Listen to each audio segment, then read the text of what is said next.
52번째 계명 살펴보도록 하겠습니다.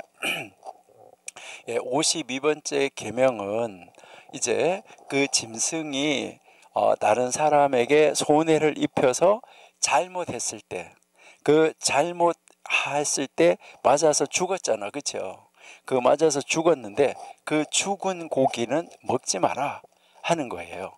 그러니까 그 처벌을 받아서 죽은 짐승, 그 벌을 받아서 죽은 짐승, 그 죽은 짐승은 먹지 마라. 그 고기를 먹지 마라 라고 이야기하는 것이 52번째 계명입니다. 그러니까 이제 우리가 성경에 있는 그대로 사람을 들이받아서 죽인 짐승이 이제 재판을 받는 것이랑 마찬가지잖아요. 그 소유주가 재판을 받으니까 그 법적으로 이제 사람으로 말하면 사형 선고인데 이제 그것을 죽여라 하는 처형 선고를 받은 경우 이제 처형 받아서 그것이 죽었잖아요. 그랬을 때 그 고기를 먹는 것도 금지된다 하는 말이에요. 왜 이 고기를 먹는 것을 금지시킬까 하는 것이죠. 비록 그 짐승이 정상적으로 도살되었다고 하더라도, 그러니까 짐승을 죽이는 정상적인 방법으로 죽였다고 하더라도 처형 판결이 내려진 그 순간부터, 그러니까 죽여라 하는 그 판결이 내려진 그 순간부터 그 짐승, 그 동물은 먹을 수 없는 부정한 동물이 됐다는 거예요. 부정하게 됐다는 거죠. 그러니까 사람으로 말하면 죄인이잖아, 그렇죠? 부정하게 됐다는 것인데요. 이것은 단지 위생상의 문제가 아니에요. 단순한 어떤 법적 규칙이 아니에요. 그럼 이것은 무엇일까 하는 것이죠. 다른 사람에게 손해를 끼친 수단이 됐던 것이죠. 다른 사람에게 손해를 보인 도구로 쓰임받았던 것이죠. 그러니까 이것은 뭘 말하냐면 재앙의 수단이 됐다는 거예요. 재앙의 수단이 된 이 존재는 하나님 앞에서 혐오스럽고 더럽다고 여겨진 거예요. 다른 말로 말해서 부정하다고 여겨지는 거예요. 그러니까 영적이고 윤리적인 원칙에 근거해서 부정한 것은 먹는 것이 금지입니다. 그래서 먹지 말라라고 이야기를 하는 거예요. 우리가 51계명 공부하면서 이제 이것은 나중에 할 겁니다라고 해서 그 뒷부분을 남겨놨었잖아, 그렇죠? 우리 출애굽기 21장 28절 보실게요. 출애굽기 21장 28절, 소가 남자나 여자를 받아서 죽이면 그 소는 반드시 돌에 맞아 죽을 것이요 했잖아요. 처형을 받아서 죽은 거예요. 아까 죽여라 라고 하는 거 아까 우리가 했잖아요. 그 짐승은 죽여야 된다. 그리고 그 짐승의 주인은 어떻게 해야 되는가 밑으로 쭉 내려가면 그 설명이 있었잖아요. 그런데 여기에서 지금 그 다음에서 뭐가 나왔죠? 죽일 것이요 하고 그 고기는 먹지 말 것이며, 이제 고기는 먹지 말라. 그러니까 이제 그 벌을 받아서 죽은 고기 먹지 말라 이 말이잖아요. 이것은 사람을 죽인 소가 재판을 통해서 처형 선고를 받았다는 거잖아요. 그랬을 때 그 고기조차도 하나님의 공동체 안에서는 부정하다는 거예요. 그 고기 자체가 부정하다. 그러니까 부정한 것은 먹으면 안 된다. 이 말씀은 무엇을 말하는 거죠? 생명에 손해를 끼친 자 혹은 생명에 손해를 끼치도록 만드는 도구가 된 거, 쓰임을 받은 거, 이것을 하나님께서 거룩한 공동체 안에서 완전히 제거하기를 원하시는 거예요. 그러니까 그것은 완전히 제거해서 없어지기를 원하시는 거예요. 이 배경을 우리가 한번 살펴보면 고대 이스라엘에서는 가축이 중요한 재산이었고 이게 음식의 자원이었었어요. 물론 홍수 이전에 고기를 안 먹었었는데 홍수 이후에 고기를 먹으라고 그랬잖아요. 그러니까 그때부터 음식이었었어요. 음식의 자원이었다 이 말이죠. 그런데 바로 이 재산이고 음식의 자원이 됐던 것이지만은 그 가축이 다른 사람의 그 재산이나 아니면 다른 사람의 생명을 해치는 도구가 되었을 경우 그 존재 자체가 죄의 상징이고 경고의 수단이 된다는 거예요. 그러니까 이 계명은 단지 처형 집행 결과가 중요한 것이 아니라 바로 그 가축의 고기 자체가 사람에게서 분리돼야 된다. 그러니까 생명도 분리되고 그 사체 자체까지도 뭐가 돼야 되는 거예요? 분리돼야 된다. 이것은 무엇을 말하는 거죠? 영적 분별을 요구하는 거예요. 우리가 참 그런 이 모습을 우리가 한번 이제 보면, 우리가 읽었던 그 말씀에서 고기는 먹지 말라라고 딱 이제 출애굽 21장 28절에서 말했잖아요. 이것은 바로 이 52번째 계명의 직접적인 법적 근거가 21장 28절인 거예요. 사람의 생명을 해친 짐승은 반드시 죽일 뿐만 아니라 그 고기조차도 이스라엘 공동체 안에서는 무엇으로도 사용할 수 없다는 거예요. 짐승에게도 줘도 안 돼요.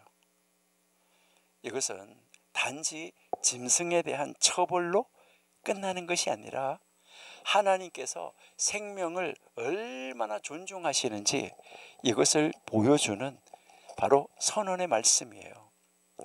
사람의 피를 흘린 짐승은 더 이상 공동체의 일부가 될 수 없다는 것입니다.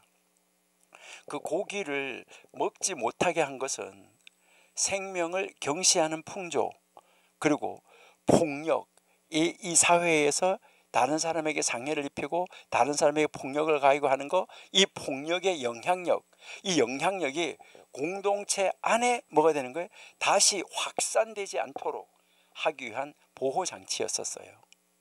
그러니까요, 이거 먹으면은 안 된다 하는 거, 이것을 이제 이야기를 하는 것이죠. 그리고 여기에서 또 우리가 가르치는 것이 상징적으로 경계선을 딱 설정해 놓는 거예요.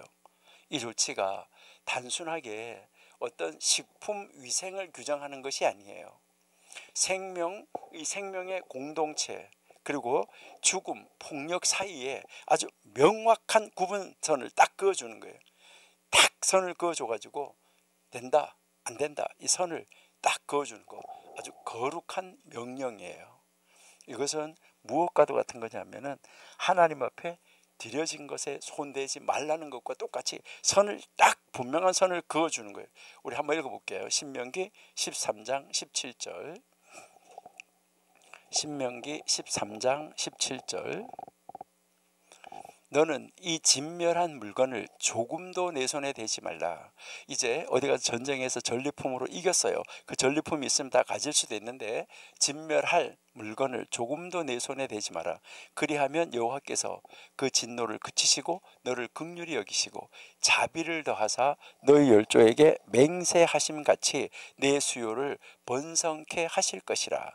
여기 보면 온전하게 하나님 앞에 바친 거 있잖아요. 이 바친 것에 대해서는 조금도 내 손을 대지 말라는 거예요. 이 구절은 우상 숭배로 진멸된 성읍, 그러니까 우상을 숭배하다가 다 그 도시가 다 멸절됐어요. 그런 그 성읍 안에 있는 모든 물건 손대지 말라는 거예요. 왜?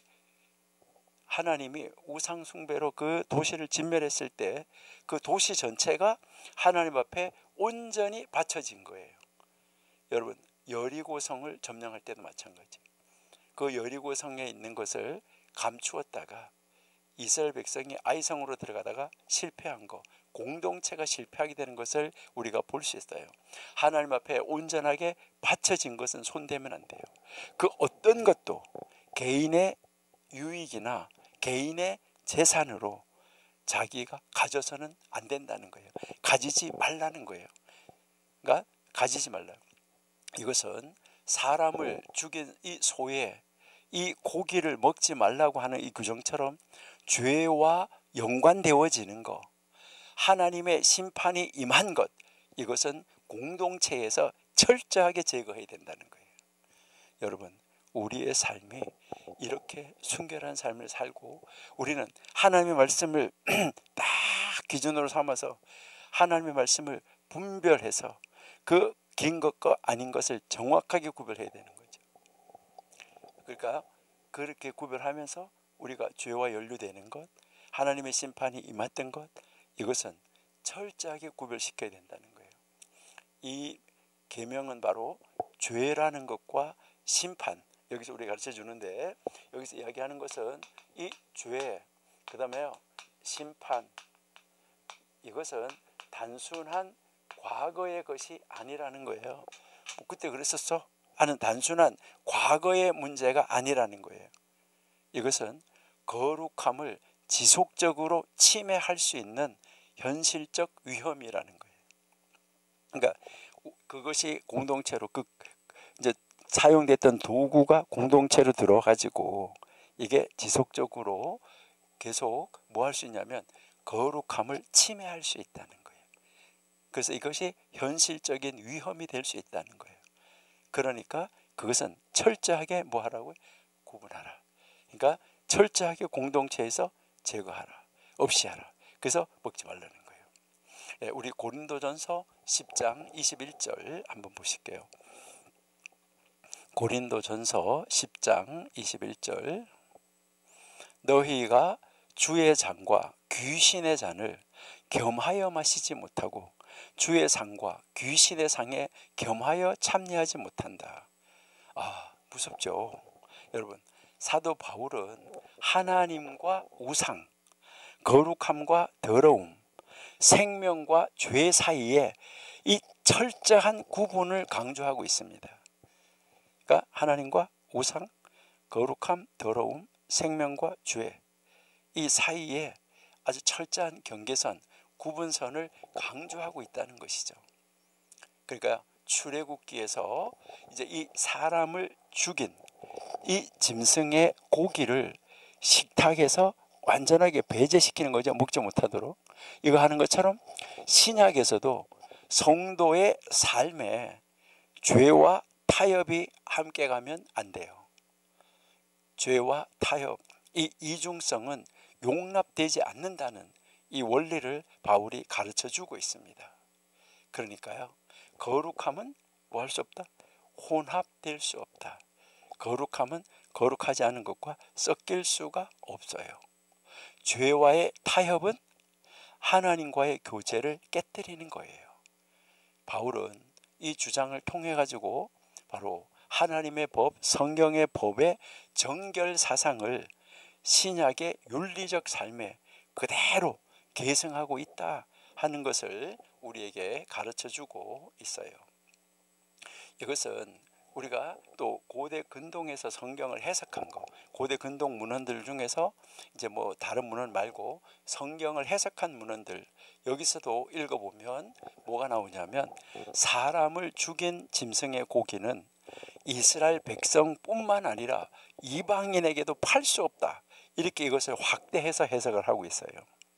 그러니까 이스라엘 백성만 먹지 않는 것이 아니라 이방인에게도 고기로 팔 수 없다는 거예요. 그러니까 왜요? 이익이 남기는 거잖아요. 그래도 그것을 통해서 이익을 보는 거잖아요. 안 된다. 이것을 이야기를 하는 거예요. 그러면서 거기에 이걸 확대시키는 걸 보면 참 놀라운데 심지어 개에게도 먹여서는 안 된다. 이건 뭐예요? 개에게 줄 짐승, 개에게 줄 먹이만큼 그 사람이 뭘 받는다는 거예요? 이익을 받게 된다는 거죠. 그러니까 그것으로 통해서 어떤 이익도 얻으면 안 된다는 거예요. 반드시 땅에 묻어야 하고 완전히 제거돼야 된다. 공동체에 조금도 있어서는 안 된다. 이것을 이야기를 하는 거예요. 이러한 이 규정은 해당의 이 짐승 고기가 오염된 것으로, 부정한 것으로 간주된다라는 것을 가르쳐 주는 거예요. 그러니까 부정함, 거룩하지 않은 것 들어오면 안 된다는 거예요. 단지 인간 생명에 대한 인간의 존엄성, 이것만을 강조하는 것이 아니라 개인의 인간의 존엄성, 죽은 사람의 존엄성, 이것만 강조하는 것이 아니라 공동체 전체의 거룩함, 공동체가 거룩해야 된다는 거죠. 도덕적 질서를 지키려고 하는 강력한 경계 조치예요. 하나님의 공동체 안에 거룩하지 않은 것이 들어올까 봐. 여러분, 성막 안에 죄 없는 사람 들어가야 되는데 죄가 있이 들어가면 성막 안에 들어가면 죽잖아요. 이거 마찬가지예요. 그러니까 이 도덕적 질서를 지키려고 하는 강력한 조치다. 이것을 우리에게 가르쳐 주는 거예요. 여기에서 우리에게 가르치는 것이 바로 죄와 연루된 것은 죄, 여기에서 바로 이 죄와 연루된 거, 이 죄와 연루된 거, 죄와 관계된 거, 이것을 통해서 이 죄와 관계된 것을 통해서 어떤 경제적 유익을 가지는 것, 이 경제적 유익, 이 유익을 가지는 거 안 된다는 거예요. 그거 잘못됐다는 거예요. 그러니까 다른 말로 말하면, 요즘 말로 말하면 뭘 이렇게 부셔가지고 다시 재활용하는 데 쓴다. 경제적 유익을 위해서 재활용할 수 없다는 거예요. 죄와 연루된 모든 것은. 하나님의 법은 인간의 이해 득실보다 거룩함을 우선시하는 거예요. 우리 인간들의 어떤 이해 득실, 이것보다가 거룩함을 더 우선시하고 있다. 이것을 우리가 이제 알아야 되는데요. 자, 그러면 성경을 해석한 거 말고 고대 근동에서 다른 법, 그러니까 그 시대에 성경법을 사용하는 사람들 말고 다른 사람들은 어땠느냐? 그 고대 바벨로니아, 히타이트 이런 근동 지역에서 하무라비 법전이나 히타이트 법전에서는 어떻게 했을까? 거기도 이런 규정이 있을까? 다 있습니다. 가축이 사람을 죽인 경우에도 이제 그들은 실용적으로 접근했어요. 가축이 사람을 죽인 경우에도 이제 실용적으로 접근하는 것이 아주 일반적이었었어요. 그러니까 여기에서 보면 뭐라고 이야기하면은 일정한 배상금, 그리고 절차적 보상을 통해서 사건을 종결시키는 거예요. 그러니까 배상금을 주고 절차적으로 법정 재판을 받아서 이제 이 절차적 보상을 통해서 그 사건이 종결됐다, 이렇게 하는 거예요. 그렇게 종결되면 그때 짐승을 죽여라 했을 때 처벌받아서 죽였어요. 그렇게 되면 그 처형된 가축의 고기를 파는 거, 혹은 그 고기를 활용하는 거, 이것은 허용이 됐어요. 이것은 경제적 손실을 최소화하기 위해서다라고 이야기하면서 그렇게 그 근거를 들어댔는데, 이것은 성경은 아닌 거예요. 그러니까요, 재산의 가치 보존을 아주 중요하게 여겼던 것이죠. 고대 근동 일반 사회에서는. 그러니까 생명을 해친 짐승이라고 하더라도 물질적 가치가 있다고 하면 법적으로 활용 가능한 그 사람의 재산으로 취급할 수 있었다는 거예요. 여러분, 이것은 성경의 법의 규정하고는 완전히 다른 것이죠. 그러니까 성경의 법이 얼마나 월등한가 하는 것을 가르쳐 주는 거예요. 이 명령은 좀 전에 이야기했지만 먹지 말라는 것은 식품위생이나 짐승 처벌의 문제를 넘어서서, 아까 그랬잖아요. 이제 그 이스라엘은 고기를 잡는 방법이 따로 있거든요. 우리는 백정을 아주 무시하는데 이스라엘에서는 이 고기 잡는 사람 있잖아요. 이거를 성경대로 고기 잡는 사람을 굉장히 높은 사람으로 취급합니다. 그래서 그 사람이 안 먹어야 될 부분, 피를 뺄 거, 이거를 정확하게 성경대로 잡아서 그 고기를 판다는 것이죠. 그것을 관리해서. 그렇게 했을지라도 먹으면 안 된다는 것이었잖아요. 물론 그렇게 할 필요도 없어요. 먹지 말아야 되는 것이니까. 그러니까 이것은 정말 우리에게 이 짐승 처벌에 대한 그런 단순한 문제가 아니라는 거예요. 여기에서 우리에게 가르치는 것은 생명의 질서를 해친 존재는 공동체에 속할 수 없다는 거예요. 여러분, 이거 굉장히 중요한 거예요. 그러니까 여기서 우리가 이렇게 보면 이제 이 생명 있잖아요. 사람의 이 생명, 이제 그 사람의 이 생명이 이제 그 질서, 그러니까 인간의 이 생명의 이 질서를 해친 존재, 이것을 죽였든 받았든 한 거, 이제 이 해친 이 존재, 이 존재는 공동체에 있을 수가 없어요. 공동체 안에 있을 수 없다. 그러니까 부정한 것이 하나님의 공동체 안에 있을 수가 없다. 사람들의 피를 흘린 이 짐승은 생명의 영역 밖으로 추방돼야 된다는 거예요. 그 고기를 먹는 행위는 바로 죽음과 죄의 영향력을 공동체 안에 다시 받아들이는 행위로 간주가 됐어요. 그러니까 그거 하면은 안 된다, 이것을 이야기를 하는 것이고요. 그 다음에요, 두 번째는요, 여기에 이제 생명의 질서가 이제 그렇게 됐고, 그 다음 이제 이 죄하고 연루가 된 거, 죄하고 관계가 되어진 거, 죄하고 연루가 된 모든 것은 여기에서 우리 뭐냐면 회복이 있는 게 중요한데 회복이 없이 재사용 금지.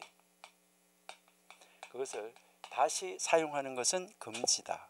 재사용될 수가 없다. 이것을 이야기를 하는데 짐승, 이 짐승의 고기조차도 다시 다른 유익의 수단으로 활용될 수 없다. 팔아서 돈을 받는다. 이런 거. 그러니까 그렇게 허용될 수 없다. 그리고 공동체 식탁에서 완전히 제거돼야 된다. 그러니까 그 이스라엘 공동체가 아닌 이방인에게도 팔 수가 없다. 그것을 통해서 유익을 받는 거, 유익의 수단으로 활용될 수가 없다. 이것을 이야기를 하는 거죠. 이것은 하나님의 법이 단순하게 어떤 것을 법적으로 보상하는 것보다가 거룩함과 정결을 유지하는 것을 더 중요하게 여긴다는 거예요.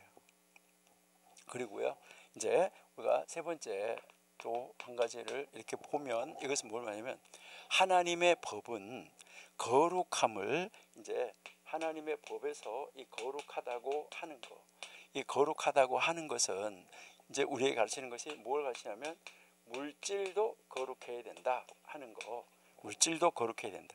그리고 우리가 이 세상에서 살아가는 이 일상의 우리 행위, 일상의 행위까지도 뭐 해야 돼? 이것은 다 적용이 되어진다 하는 거, 이것을 우리가 알 수 있어요. 여기에서 이 말은 이 규정은 율법이 아닌 바로 이 율법이 이제 어떤 제사, 어떤 의식 이것만 제한시키는 것이 아니라는 거예요. 그러니까 그 하나님의 법, 성경에서 법은 제사만, 의식만, 그래서 뭐 예배만 잘 드리면 된다, 이걸로 끝나는 거 이거 아니라는 거예요. 그러니까 제사, 의식, 예배 여기에 국한되는 것이 아니라 삶의 모든 영역, 그러니까 음식, 소유물, 노동, 책임, 이 모든 것에 하나님의 거룩함이 스며들어야 된다. 이것을 이야기하는 거예요. 우리의 음식도 거룩, 소유도, 노동도, 책임도 다 이제 이 모든 삶의 모든 영역에서 하나님의 거룩함이 스며들어야 한다 하는 것을 보여주는 거예요. 이것은 바로 무엇을 이야기하는 거죠? 일상적 행위 속에서도, 우리 어떤 일상적 행위 속에서도 죄의 흔적을 남기지 않도록 하라는, 이제 정말 조심하라는 하나님의 요청이에요. 참 놀라운 것이죠. 여기서 우리가 이렇게 보면 이 계명은 단순한 법적인 세부 규정이 아니에요. 법적으로 뭐 이래야 된다, 저래야 된다 하는 그러한 어떤 법적 세부 규정만을 주장하는 것이 아니라 하나님의 거룩하심이 우리 하나님을 믿는 사람들 삶 전체에 어떻게 적용되어야 하는가, 이것을 보여주는 정말 귀한 말씀이다 하는 것을 우리에게 이제 가르쳐주고 있다 하는 것이죠. 그러니까요, 이제 이 고대 근동의 법하고 성경의 법하고 보면 법적인 차이점이 엄청나요. 고대 근동은 경제적 실용주의 우선이라 했잖아요. 성경은 거룩함이 우선이에요. 여러분, 우리도 현실이 우선입니까? 현실 나에게 유익이 우선입니까? 아니면 거룩함이 우선입니까? 그리고 고기 금지를 하는 의미는 바로 뭐예요?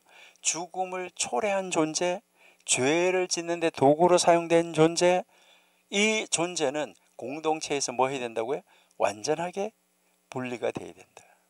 그래서 거룩함과 정결함은 일상의 물질, 우리의 행위 속에서도 어떻게 된다고요?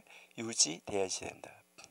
그래서 죄와 죽음에 대한 우리가 경계해야 되는 바로 이 경계의식은 공동체 전체가 함께 실천해야 될 규범이라는 거예요.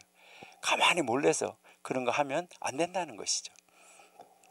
그러니까 이 돌에 맞아서 이제 처형되어진 바로 이 짐승의 고기를 먹지 말라고 하는 이 52번째 계명은 단지 동물을 이렇게 관리해라 하는 동물 관리법이 아니에요.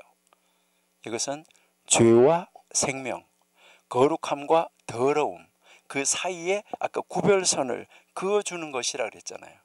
하나님의 철저한 기준을 우리에게 가르쳐 주는 거예요. 이 계명은 인간의 실용성이나 인간의 어떤 이해 득실보다가 하나님의 거룩하심과 하나님의 공동체의 이 정결함을 더 우선시한다는 것, 이것을 우리에게 가르쳐주는 성경에서의 법의 본질을 우리에게 보여주는 거예요. 여러분, 그러면 현대를 살아가는 우리들도 어때야 될까요?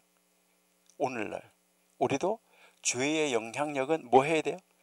찾아낼 수 있는 대로 끊고, 혹시라도 그렇게 한 일이 있으면 빨리 회개하고 하나님과의 관계를 빨리 회복하고 거룩한 자리로 다시 나와야 돼요.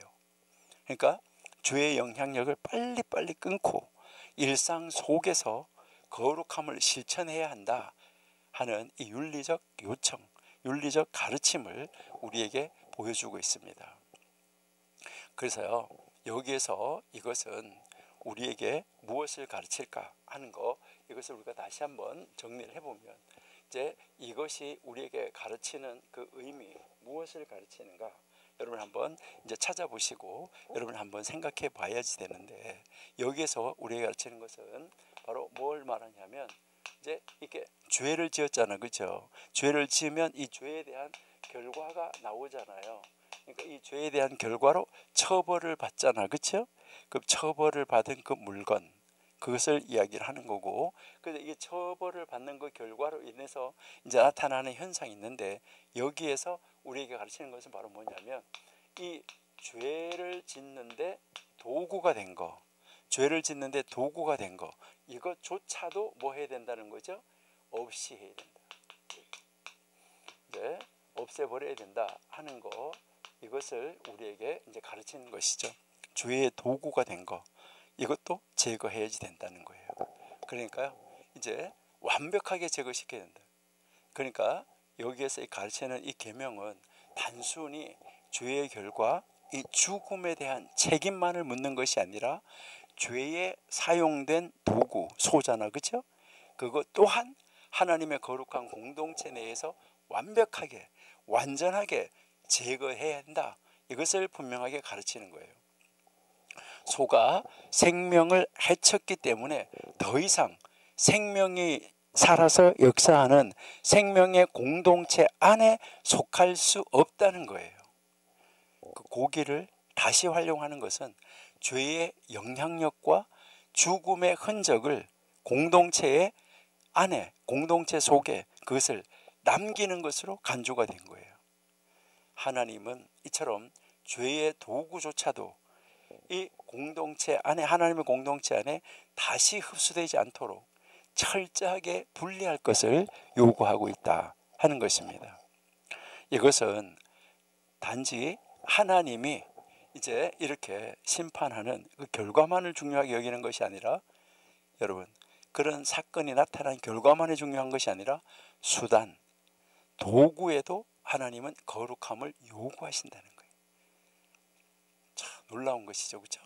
여러분, 이제 죄를 지었으니까 결과, 이것만 중요한 것이 아니고 그 죄를 짓는 데 사용된 도구, 죄를 짓는 수단, 이것까지도 하나님께서는 제거하라 하는 것을 우리에게 보여주는 것이죠.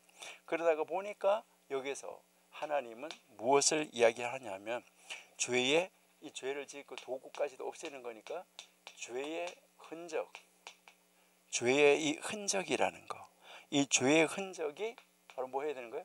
완전하게 흔적까지도 제거해야지 된다. 그러니까 이 죄의 흔적이 공동체 안에 남아 있으면 안 된다. 그러니까 하나님의 법, 성경의 법은 죄의 영향력이 공동체 안에 자기도 모르는 사이에 쓱 스며드는 거, 이것까지도 아주 극도로 경계하고 있다는 거예요.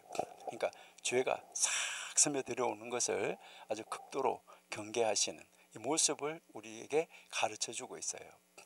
여러분, 죄를 통해서 얻어진 고기잖아요. 죽었으니까 그 죄를 통해서 얻어진 재산, 죄를 통해서 얻어진 유익, 성경에서도 보면 몸을 팔아서 돈을 번 거 11조 하지 마라 그렇게 이야기하죠. 죄를 통해서 얻어진 고기나 죄를 통해서 얻어진 재산이나 죄를 통해서 얻어진 유익, 이것은 다시 공동체의 삶에 사용되어지거나 공동체의 이익의 수단이 되어서는 안 된다. 이것을 가르치는 거예요.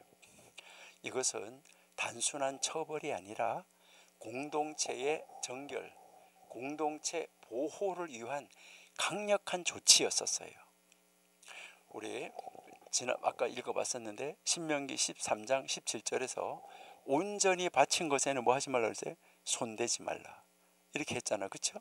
하나님의 심판이 임하신 것에 대해서는 인간이 유익을 얻으려고 하는 모든 시도를 차단시키는 법적, 영적인 아주 장치로 하나님께서 만들어 놓은 거예요.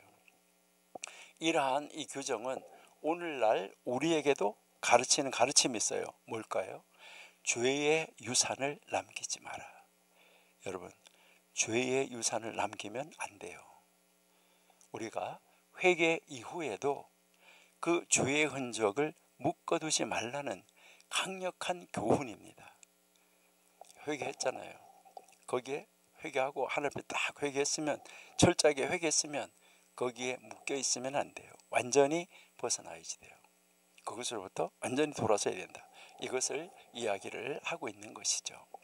그리고 여기에서 그 죄의 흔적을 남아 있는 것을 통해서도 여기에서는 무엇을 이야기하냐면은 이제 그 어떤 음식을 먹는 행위, 이 행위도 바로 뭘 하라는 것이죠? 거룩해야 되고, 그리고 영적 분별이 있어야지 된다. 이것을 이야기를 하는 거예요. 영적 분별. 우리가 이제 먹지 말라고 했는데 이것은, 이 먹지 말라는 이 명령은 식생활이라는, 먹고 사는 식생활이라는 그 일상생활, 일상행위조차도 하나님의 거룩함에 종속되어야지 된다. 그러니까 하나님의 거룩함 안에서 먹고 마시고 자고 즐겨야 된다는 거예요. 여러분, 우리가 이 먹는다고 하는 것의 단지 생물학적으로 배가 고프니까 먹어야 되고 하는 그런 이 먹고 사는 이 문제, 이것도 단순한 생물학적 행위가 아니라는 거예요. 하나님 백성으로서의 삶이 중요하다 그랬잖아요. 하나님 백성으로서의 삶의 자세, 이 분별력을 반영하는 정말 우리의 삶의 행위가 어때야 되는가 하는 것을 가르쳐 주는 거예요. 고기를 먹는다 하는 이 행위는 그 고기의 생명과 직접 연결되어 있다는 것이고, 죄와 죽음에 연루된 고기를 먹는 것은 거룩한 정체성을 해치는 행위였었다. 이렇게 이야기를 하는 것입니다. 이 정결한 음식에 대해서는 여러분 잘 아신 대로 레위기 11장에 잘 나오잖아요. 그런데 고린도전서 10장에도 보면 우상의 제물 문제에 대해서 나오고 있어요. 구약과 신약의 일관성 있게 쫙 그대로 나옵니다. 아까 우리가 읽었었는데 고린도전서 10장 21절도 주의 잔과 귀신의 잔을 겸하여 맞을 수 없다 이랬잖아요. 그렇죠? 이 말씀처럼 우리 하나님의 사람, 천국 백성, 우리 성도는 무엇을 먹는가, 어떤 방식으로 삶을 유지하는가, 이것조차도 어떻게 해요? 하나님의 거룩함의 기준 아래서 있어야 된다. 하나님의 거룩함 아래서 먹고 마시고 삶을 유지해야 된다. 이것을 우리에게 가르쳐 주는 것이죠. 그러니까 여기서 우리에게 가르치는 것은 바로 뭐예요? 죄의 도구도 뭐 해야 된다고요? 제거해야 돼요. 죄의 흔적도 뭐 해야 돼요? 제거해야 돼요. 그러니까 아간이 훔쳤던 거 다 제거해야 되죠. 삶의 모든 영역에서 거룩함이 뭐가 돼야 돼요? 적용이 돼야지 된다. 이것을 이야기하고 있는 것이죠. 이처럼 우리가 지금 공부하고 있는 이 52번째 이 계명은 단지 동물을 처벌하는 법적 조항이 아니에요. 사람을 죽인 동물은 죽여라 하는 거, 이런 단순한 어떤 법적 조문이 아니라는 거예요. 바로 이 52계명의 핵심은 뭐라는 거예요? 우리에게 영적인 메시지를 주는데, 그 영적인 메시지가 뭘까요? 하나님의 거룩한 공동체는 죄의 흔적조차도 남겨두면 안 된다 하는 것이고, 그 다음에 죄의 결과뿐만 아니라 죄의 수단, 죄의 흔적까지도 정결하게 제거해야 한다 하는 것이고, 또 하나, 하나님 앞에서의 거룩함은 아까 얘기했죠? 삶의 모든 영역, 먹고 살고 일상생활하는 모든 행위에까지도 뭐가 된다? 적용이 된다. 이건 앞에 있는 계명과 계속 연결되는 것이죠, 사실은요. 그러니까요, 이 계명 51번째 계명은 하나님의 거룩하심이 법과 도덕, 예배와 식생활, 공동체와 개인의 삶 전체에 영향을 미친다는 거예요. 바로 이 성경적 윤리의 본질, 성경적 윤리의 핵심, 정수, 이것을 보여주는 강력한 말씀이에요. 그러면 우리가 여기에서 한번 생각해 볼 것은, 우리는 뭐 해야 되냐 하는 거 한번 우리가 깊이 한번 생각해 봐야 될 것이 있는데, 우리는 여기에서 어떤 교훈을 받을까? 여러분들은 이제 지금까지 제가 이야기한 것을 통해서 이 52번째 계명을 통해 여러분들은 어떤 교훈을 지금 여러분의 노트에 적어 놓으셨습니까? 여기서 우리가 한번 생각할 수 있는 것은, 교훈을 한번 생각하는 것은, 이 죄라는 것, 이것은 뭐 죄 한번 지었는데 하는 이 단순한 행위, 이 죄가 바로 단순한 행위다? 아닙니다. 죄는 단순한 행위가 아니라 바로 뭐 하는 것이죠? 결과가 나타나고, 그 다음에 뭐 하는 거죠? 영향력이 있다. 여러분, 죄는 단순한 행위로서 끝나는 거 아니에요. 결과가 나타나고 영향력을 남긴다는 거예요. 그러니까 이 52번째 계명은 죄를 단절된 과거의 사건으로 보는 것이 아니라 현재와 미래에까지 영향을 미치는 실제하는 파괴력을 가지고 있다는 거예요. 그렇기 때문에 그것은 뿌리조차 도구조차 없애야 된다는 거예요. 그러니까 사람을 죽인 소는 단순히 사고를 유발한 존재가 아니라 그것은 한 생명을 파괴한 도구, 그래서 그 죄의 흔적을 뭐 한 거예요? 품고 있는 덩어리라는 거예요. 고기라는 거예요. 그렇기 때문에 하나님은 그 소를 단순하게 제거하는데, 그 소의 생명을 제거하는데 그치지 않고 바로 그것을 품고 있는 그 고기조차 공동체 안에서 다시 활용하지 못하도록 금지시켰다는 것이죠. 죄는 단지 그 어떤 한 순간, 바로 그 순간에 벌어진 그냥 그 일, 단순한 일 아니라는 거예요. 사람, 공동체, 그리고 이 삶의 깊은 영향과 그것을 기억을, 그 죄에 대한 기억을 남기는 것이라는 거예요. 그러기 때문에 뭐 하라는 거죠? 그 흔적까지도 경계하고 그 흔적까지도 없애야 된다. 이것을 이야기를 하고 있는 것입니다. 그러니까 흔적까지도 다 없애야 된다. 이것을 이야기하잖아요. 그러다 보니까 하나님은요, 이제 이 범죄자뿐만 아니라, 그러니까 이 범죄자뿐만 아니라 지금 뭐죠? 그 범죄하는데 죄, 아까 이야기했죠? 죄의 도구, 이제 이 죄의 도구도 정결하지 못하다. 그러니까 이거 뭐 하는 거죠? 이게 다 부정하다. 그러니까 뭐 해야 돼요? 제거하라 하는 것이죠. 그러니까 하나님의 이 정의라는 것은 단지 가해자에 대한 처벌을 하는 것에 그치지 않는다는 거예요. 바로 이 소유자가 가해자가 되는 거잖아요. 바로 이 소유자가 고의성이 없었다면 형벌은 면하지만, 그것이 일회적이었다면 형벌은 면하지만, 그럴지라도 소는 반드시 돌로 쳐서 죽이고 고기는 먹지 말라. 이것은 죄에 사용된 도구, 죄에 사용된 그 결과물조차도 정결하면서 벗어나 있다는 것이죠. 거룩한 이 공동체, 하나님 공동체의 질서 안에 다시 들어올 수 없다는 하나님의 선언이에요. 이것은 죄의 수단, 죄의 결과로 얻어진 산물, 그러니까 죄의 수단과 바로 이 죄의 산물조차도 거룩함과 분리되어져야 된다. 놀라운 것이죠. 죄는 단순한 의도 아니면 행동, 이것의 문제로 끝나는 게 아니에요.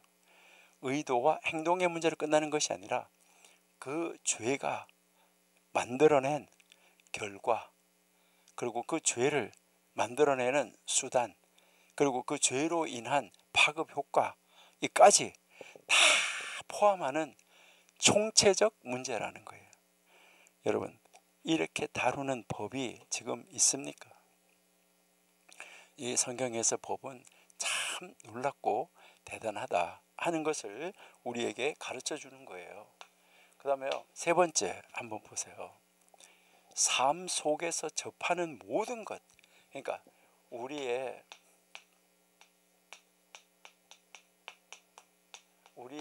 삶 전반, 여기서 이 모든 것, 이제 여기에서 이 모든 것은 뭐 해야 되냐? 여기에서 우리는 영적으로 민감함이 있어야 돼요. 그러니까 아주 민감하게 생각하고 이것이 혹시 뭐와 연결되나? 저와 연결되나? 이런 거에 대해서 민감해야 된다는 거예요. 그리고 여기에 뭐가 있어야 되는 거예요? 민감해서 이 정결함을 유지해야 된다는 거예요. 우리 삶에서요. 바로 이 51계명이 우리 삶의 아주 일상적인 행위, 매일매일 하는 그런 행위, 그리고 하루 삼수 세끼를 먹는 이 먹는 행위마저도 영적인 분별과 바로 이 정결함의 기준 아래에 있어야 된다. 정결함의 기준 아래서 먹고 마시고 자고 해야 된다는 것이죠. 그러니까 하나님이 여기서 우리에게 가르치는 것은, 이 교훈은 먹는 것 하나조차도 단순한 생존 행위가 아니라는 거예요. 거룩한 존재로 살아가는 방식과 관련이 있다는 거죠. 그러니까 하나님의 사람은 어떻게 살아야 되나 하는 것을 우리에게 가르쳐 주는 것이죠.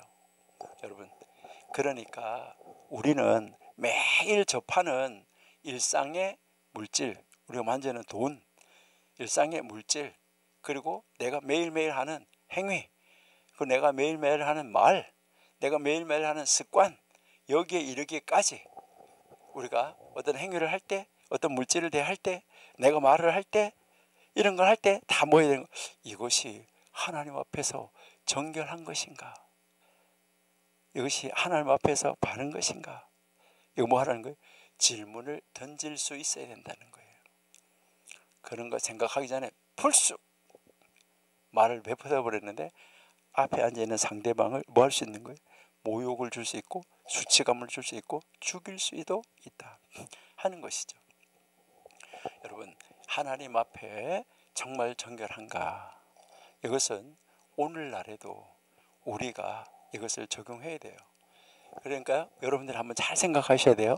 내가 밖에 나가서 돈을 쓰는 거, 물건을 사는 거 이런 거 마찬가지인데, 내가 소비하는 모든 정보, 그리고 내가 사용하는 모든 물건, 내가 말하는 모든 방식, 내가 다른 사람과, 이웃과, 하나님과, 뭐 성도와, 안민 사람과 모든 관계 태도까지 하나님이 원하시는 거룩함의 기준에 맞는가, 이거 점검해 봐야 되는 거예요.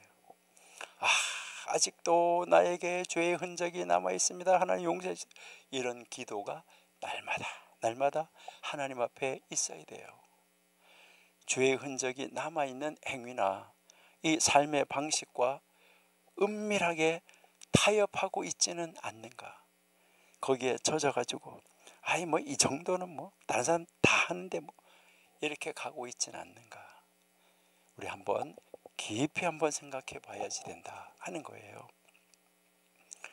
하나님과 동행하는 삶은 단지 죄를 짓지 않는다 이런 정도가 아니에요.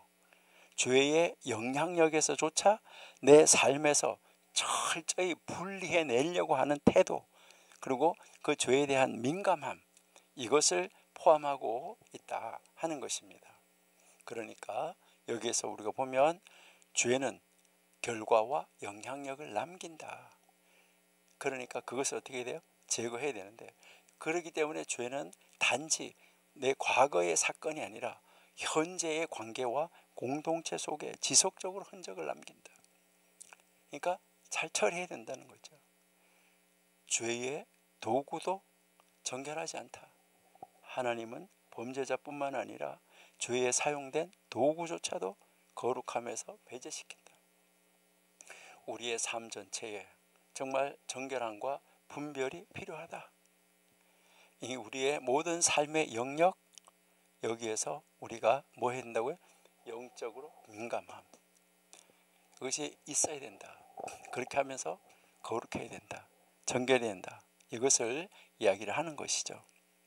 이렇게 보면 이 52번째 계명은 우리가 보면 단순한 가축 사고 처리 규정이 아니잖아요. 가축이 이렇게 했을 때, 뭐 우리 반려동물이 이렇게 했을 때, 그런 단순한 이 가축 사고의 처리 규정이 아니에요. 이것은 죄에 대한 하나님의 관점, 하나님의 거룩함의 기준, 공동체 윤리의 이 경계선, 이것을 탁 선포해 주는 정말 귀한 말씀이에요.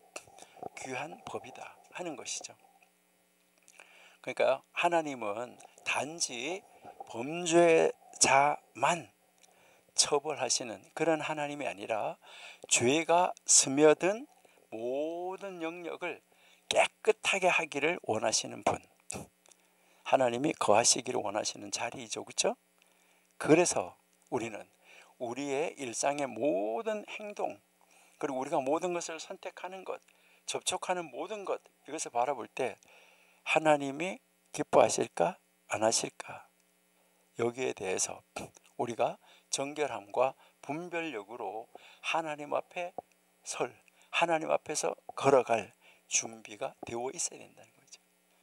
여러분들은 하나님이 탁 바라보시고 계시는 그 하나님 앞에서 탁 걸어갈 준비가 되어 있습니까?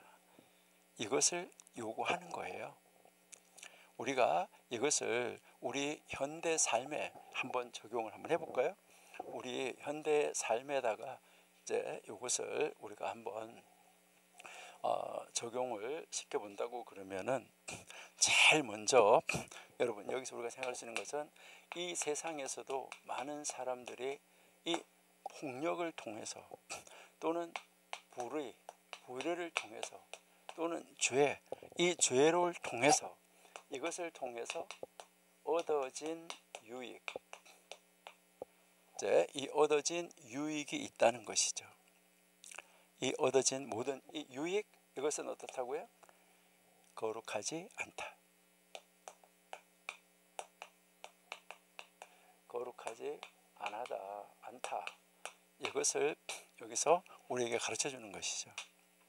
그러니까 지금 뭐 우리가 이 52번째 계명을 단순하게 쭉 이야기했지만, 사람을 죽인 소의 고기를 먹지 말라, 이것은 단지 동물에 대한 규율이 아니라 생명을 해친 도구, 생명을 해친 수단이 공동체의 유익에 사용될 수 없다 하는 하나님의 거룩한 원칙이라는 거예요.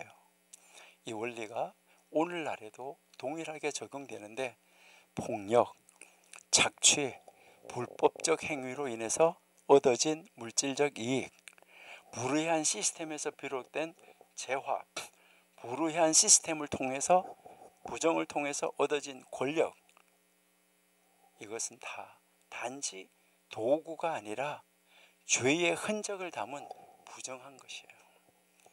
정말 안타까운 것이죠. 여러분 한번 봐봐요. 뭐 부정선거, 인신매매, 불법 노동, 전쟁 범죄, 마약 밀매, 부정거래 이런 것으로 만들어진 그런 것을 가지고 그것을 통해서 얼마나 큰 부를 얻고 떵떵거리고 그걸 가지고 뭐 기부한다고 하면서 살아가고 있는 사람 얼마나 많습니까? 그것을 가지고 권력이라고 자기가 잡았다고 막 나눠주는 것처럼 행세하는 거, 이거 참 안타까운 것이죠. 거짓, 조작, 억압을 통해서 형성된 이 사회적 영향력이나 명성, 권력, 하나님은 그러한 이 수단과 결과가 거룩한 공동체의 삶에 흘러 들어오는 것을 막기를 원하시는 거예요.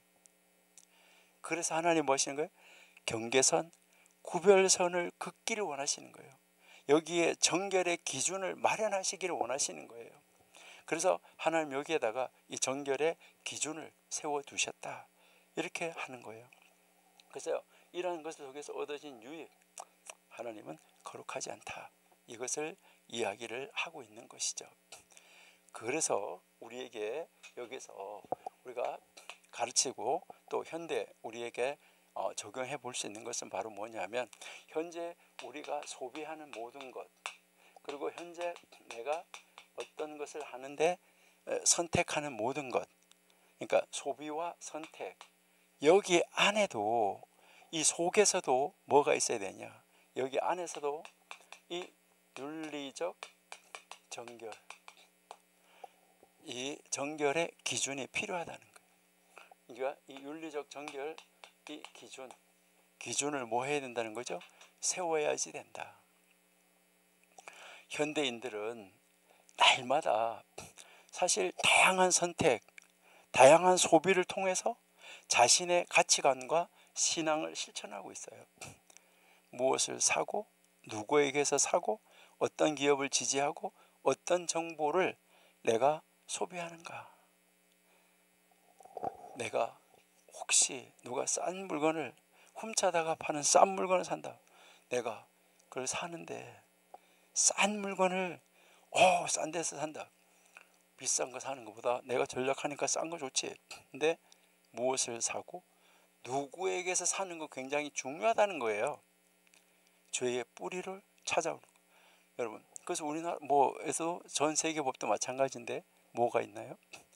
훔친 물건을 사는 사람도 죄에 연루되는 것이잖아요. 그러니까 무엇을 사고 누구에게서 사고, 우리가 어떤 기업을 지지하고, 어떤 기업의 주식을 사고, 어떤 기업의 걸 우리는 팔아주고, 어떤 정보를 내가 소비하는가. 여러분, 이 모든 선택, 이 선택은 단순한 개인의 취향, 내 취향이야, 이거를 넘어서 내가 어떤 가치의 편에 서 있는가, 나는 어떤 가치의 편에 서 있냐, 이 말이에요. 이거를 드러내는 행위예요. 그래서 그 사람의 행위를 보면 저 사람은 어떤 가치관을 가지고 있구나, 저 사람은 어떤 소비관을 가지고 있구나, 저 사람은 어떤 인생관을 가지고 있구나 하는 거, 이것을 알 수 있다는 것이죠. 그래서 이제 우리가 현대에 적용해 보면 이 52번째 계명이 우리에게 물어요. 뭐라고 묻는 거예요? 먹지 말라 이렇게 한 거가 우리에게 묻는 게 바로 뭐예요?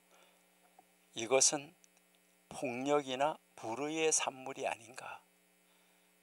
내가 가지고 있는 거, 폭력, 불의, 죄의 산물이 아닌가, 이 말이에요. 또 하나 우리는 물어야 되는데, 나의 이 선택이 거룩함을 따르는 것인가, 불의를 따르고 있는 것인가. 또 하나, 나는 죄의 흔적이 남은 것을 받아들이고 있지는 않는가. 죄의 흔적이, 먹는 것 하나도 거룩함의 기준을 따라야 한다고 하면 우리 현대인의 소비와 결정 역시 하나님의 기준에 따라서 분별되는 삶을 살아야 되지 않느냐, 이것을 여기서 우리에게 가르친다는 거예요. 그 다음에요, 여기서 우리가 현대의 우리 삶 속에서 또 하나 적용할 수 있는 것은 비윤리적인 산업. 그러니까 요즘에 비윤리적인 산업 많이 있잖아요, 그죠? 비윤리적인 자기네가 사업하는 거, 이런 산업. 그리고요, 여기에 이 비윤리적인 구조, 여기에 우리 뭐 해야지 되죠? 여기에 동조하지 말아야지 돼요. 동조하지 말아야 된다. 오늘날 많은 이 산업, 그리고 이 공급망, 우리나라 뭐 배달 끝내주잖아요. 이 오늘날 많은 이 산업과 이 공급망이 비윤리적인 방식으로 운영되고 있는 경우가 많은 나라에 많이 있다는 거예요. 아동의 노동을 착취하는 거, 공정하지 못한 임금 체계, 자연을 파괴해서 자기의 이익만을 남기려고 하는, 자신의 기업의 이익만을 남기려고 하는 기업, 무기를 판매하거나 불안정한 정권에 협조하는 국제거래, 세상을 파괴하려고 하는 그러한 그 정권에 협조하는 거래, 이거 다 심각하다는 것이죠. 이런 시스템에서 나온 그러한 이 이익은 본질적으로 불의한 구조의 산물이라는 거예요. 성경의 원칙, 성경의 법, 이것으로 볼 때 사람을 해친 짐승의 고기를 먹는 것과 똑같은 행위라는 거예요. 그런 이익을 내가 취하는 것은. 그래서 하나님 믿는 사람은 윤리적 소비, 이게 아주 중요하다는 거예요. 그리고요, 하나님 믿는 사람은 정의로운 기업을 지지해 주는 거, 이게 아주 중요하다는 거예요. 그리고 투명하고 착취 없는 삶의 방식을 통해서 거룩함, 그리고 공동체의 책임을 실천해야지만 되는 거예요. 여러분, 폭력과 불의의 수단은 거룩하지 않아요. 그러한 이 죄의 결과물은 공동체 안에 재사용되어서는 안 돼요. 오늘날에도 그 정신은 유효해요. 그리고 우리 이 소비와 이 선택, 분별이 필요해요.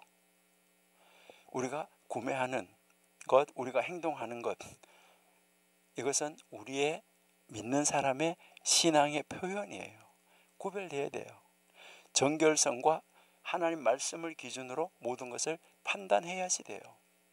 그래서 우리는 이 비윤리적인 산업이나 불의한 구조에 우리는 참여하지 말아야 돼요. 그러니까 비윤리적인 산업, 착취적 시스템, 여기에서 나온 이익을 우리는 거부하고, 우리는 이 정의로운 삶을 우리가 선택해야지 된다 하는 것입니다. 그래서 이 52번째 이 계명이 요구하는 정신은 오늘날 우리에게도 분명하게 말하고 있습니다. 뭐라고요? 하나님은 거룩하지 않은 수단으로 얻은 결과를 원하지 아니하신다. 거룩하지 않은 수단으로 얻은 결과, 이것을 원하지 않으신다. 그리고 이 윤리적 기준은 예배당 안에서만이 아니라 시장, 거리, 우리가 모든 존재하는 모든 존재 속에 이것은 살아 있어야 된다. 그래서 우리는 단지 무엇을 하지 않는가, 나 이거 안 해, 그런 거 안 해 하는 무엇을 하지 않는가, 이것으로 만족하지 말고 어떤 방식으로 살아가는가, 어떤 기준을 따라서 소비하고 나는 선택하는가, 이것을 통해서 거룩함을 증거하는 도덕적 책임자, 하나님의 사람으로서 하나님의 사람다움으로 그 하나님의 말씀을 책임자로 살아가는 사람이 되어야 된다. 이것을 우리에게 이야기하고 있습니다. 그래서요, 이 52번째 계명은 바로 하나님께서 죄의 흔적을 공동체로부터 분리시키기 원하시는 거룩함의 원칙을 가르쳐주는 계명이에요. 단지 생명을 죽인 결과에 대한 처벌만을 하는 것이 아니라 그것에 사용된 짐승의 사체조차도 더 이상 삶의 일부 속으로 스며들어서는 안 된다는 거예요. 오늘날 이 계명은 도덕적 경계와 이 정결함, 그리고 삶의 모든 영역에서 하나님의 거룩함을 지키는 이런 태도를 우리에게 가르쳐주고 있다. 요거 명심하시고요. 우리는 그런 삶을 살아내는 우리 진짜 하나님의 사람, 정말 천국 시민답게 우리 살아가는 시민으로서의 삶, 하늘나라 시민으로서의 삶, 이것이 중요하다 하는 거, 이것을 여러분이 한번 생각하시면 이제 좋겠습니다.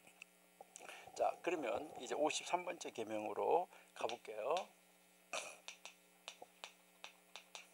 자, 이제 53번째 계명인데 53번째 계명은 사람이 길가에 구덩이를 파거나 열어놓고 그것을 덮지 않아서 짐승이나 사람이 다쳤을 때 법원이 이제 재판을 시행해서 배상해 줘야지 된다, 이 말이에요. 구덩이를 파고 그 뚜껑을 열어놓아서 그 구덩이에 누가 빠져서 손해를 입었다, 그 손해에 대해서 배상하라 하는 거, 이게 53번째 계명이에요. 그러니까 이 계명은 소유자나 그 구덩이를 소유한 소유자나 구덩이를 판 사람이 간접적으로라도 손해를 발생한 경우, 그럴 경우에 이 법적인 책임이 따른다는 거예요. 그러니까요, 우리가 이 공공사회에서 어떻게 살아야 되는지를 계속해서 가르치는 거예요. 하나님의 사람은 공동체 안에서, 공동체 사회 속에서 어떻게 살아야 되냐, 이 책임은 도덕적인 차원을 넘어서 법정이 개입해야 하는 의무적 사건이라는 거예요. 책임을 지게 해야 된다는 거예요. 요 구절은 출애굽기 21장 33절에서 34절이에요. 출애굽기 21장 33절에서 34절.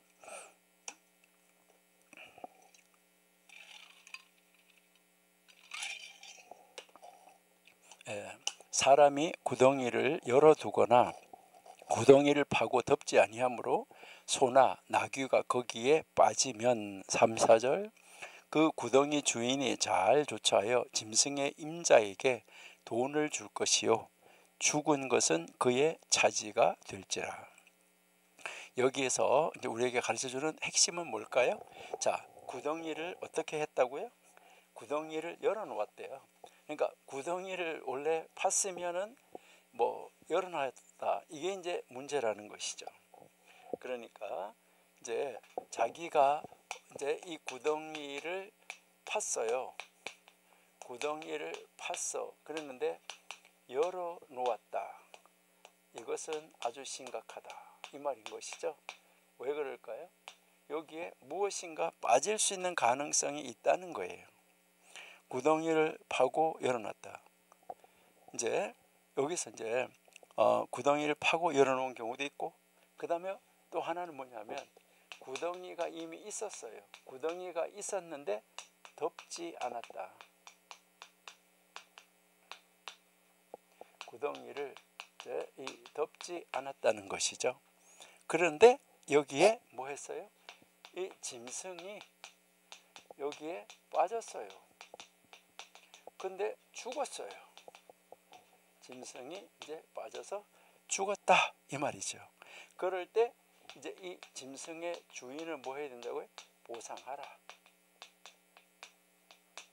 하는 이 계명이에요.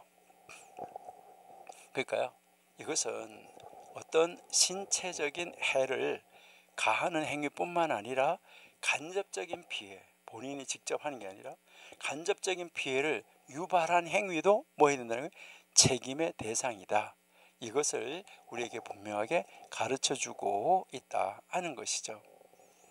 고대 이스라엘 사회에서요, 공동체 구조와 책임의식에 대해서 가르치는 거예요. 고대, 그러니까 옛날 그 고대 이스라엘 그 사회 안에서 공동체 구조가 어떻게 되고 책임의식이 어떻게 되는가, 이것을 가르쳐주는 것인데, 고대 이스라엘은 오늘날과 같은 개인주의 사회가 아니에요. 공동체 중심의 사회였었어요. 사람들은 마을 단위로 살았어요. 삶의 모든 측면이 이웃과 이렇게 관계성 속에서 다 운영이 되어지고 연결되어지고 있었어요. 도로, 시장, 마을 우물 이런 것은 공공의 재산이었었어요. 그러니까 이것을 공공재 이렇게 이야기하는 공공의 사유재산이 아니라 공공재산이었다는 거죠. 그래서 공동으로 함께 사용하는 거예요. 지금도 마찬가지죠. 뭐 도로, 시장, 마을 우물 이런 것은요. 그러니까 이게 함께 이렇게 사용이 됐기 때문에 개인의 행위는 공동체 전체의 바로 평화, 공동체 전체의 안녕 질서에 직접적인 영향을 줄 수 있었다는 거예요. 이 개인의 어떤 행위가. 그래서 공공장소에다가 구덩이를 파두는 행위는 단순한 개인의 실수가 아니라 공동체 전체에 해를 끼치는 위험한 요소로 간주된 거예요. 이러한 이 배경에서 이 계명은 공동체의 이 구성원이 서로의 안전과 서로의 생계에 책임을 서로 져야 한다 하는 이것을 가르쳐주고 있는 거예요. 이것을 법으로 규정한 내용입니다. 그리고 여기에서 또 우리가 가르치는 것은 바로 뭐냐면 이 가축이 빠져 죽었다 그러는데 이 짐승이 빠져 죽는데 이 가축의 중요성 그리고요 이 그 시대의 재산이 무엇인가 이거 재산의 개념 이것을 가르쳐 주는 거예요. 그러니까 그 고대 이스라엘 사회에서 가축은 생계의 핵심 수단이었었어요. 그리고 중요한 재산의 일부였었어요. 소, 나귀, 양, 염소 이것은 이제 그 농사를 짓고 경작하는데 물건을 실어 나르는데 또한 음식으로 또한 하나님께 드리는 제물로 다양한 역할을 하는 것들이었었어요. 그래서 이 한 마리의 가축 손실은 그 시대에는요 아주 큰 경제적 타격을 의미하는 거예요. 경제적으로 큰 타격을 가졌다는 거죠. 그런데 바로 이제 그 소가 구덩이를 파는데 그 구덩이에 빠져서 죽었다는 거죠. 이것은 단순한 어떤 그 가축, 그 짐승의 죽음뿐만 아니라 한 가족의 노동력을 상실하든지 한 가족의 생계를 약화시키든지 한 가족의 재산에 손실을 주는 것 이것을 말하는 거예요. 그렇기 때문에 그 손해를 유발시킨 그 사람, 그 구덩이를 판 사람, 그 사람이 반드시 책임을 져야 된다는 거예요. 그래서 이것을 어떻게 책임지냐 안 진다 어떻게 한다 이럴 때 재판을 통해서 해야 된다. 법정은 그것을 들어서 그 사람에게 손해배상을 물려야 된다는 거예요. 재판을 통해서 정의가 회복되어야지 된다. 하나님의 공의가 회복되어야 한다. 이러한 이 사고방식 이것이 자리 잡게 된 거예요. 참 놀라운 것이죠. 그리고요 이제 의도하지 않았어요. 뭐 내가 거기 누구 빠져 죽게 하지 않았어요. 그건 짐승 빠져 죽으라고 누구 다른 사람이 짐승 빠져 죽으라고 내가 구덩이를 판 거 아니에요. 그래서 의도하지 않았어도 책임을 져야지 돼요. 아 이건 진짜 법의 혁신성이에요. 그 시대의 법으로 정말 놀라운 거죠. 이 계명에 있어서 바로 가장 중요한 것 53계명의 가장 중요한 이 법적인 배경은 고의가 아니어도 예견 가능한 위험을 방치했다고 하면 책임을 져야 한다. 고의성이 없어도 그렇다는 거예요. 이것은 오늘날 과실 책임하고 매우 유사한 것이죠. 이것은 사람은 타인에게 해를 줄 가능성이 있는 행위를 할 때 뭐 덫을 놨다 뭘 어떻게 하다 이렇게 다른 사람에게 손해를 입힐 가능성이 있는 행위를 했을 때 반드시 그 결과를 미리 고려하고 행위를 해야 된다는 거예요. 실제로 어떤 손해를 입혔느냐 입히지 않았느냐 이 결과보다가 예측 가능성을 가지고 있었느냐 없었느냐 여기에 따라서 책임의 기준이 달라진다는 거예요. 뭘 이야기하냐면요 나는 일부러 그런 게 아니다 라는 이 말로 책임을 회피할 수는 없다는 것입니다. 한번 우리 예를 한번 들어본다 그러면 누군가가 공공장소에 도로에 공공장소에 깊은 구덩이를 파고 아무런 표시를 하지 않았어요. 근데 그곳을 지나가던 가축이 거기에 빠져서 다치거나 아니면 사람이 빠져서 다쳤다. 설령 그 사람이 그 구덩이를 누구를 해치려고 하는 의도가 없이 팠다고 하더라도 그는 그 피해에 대해서 책임을 져야 한다는 거예요. 이러한 규정은 고대 사회에서는요 매우 진보적인 법적인 사고였었어요. 그 당시 대부분의 법은 무엇이 중심이냐면 고의냐 아니냐, 의도성이 중심이었었어요. 고의성이 중심이었었어요. 그런데 성경의 법은 간접적 책임과 예방적 책임까지도 포함하고 있다는 거예요. 간접적 책임, 예방적 책임까지도 포함하고 있다. 그러니까 여기서 가르치는 것은 바로 뭐예요?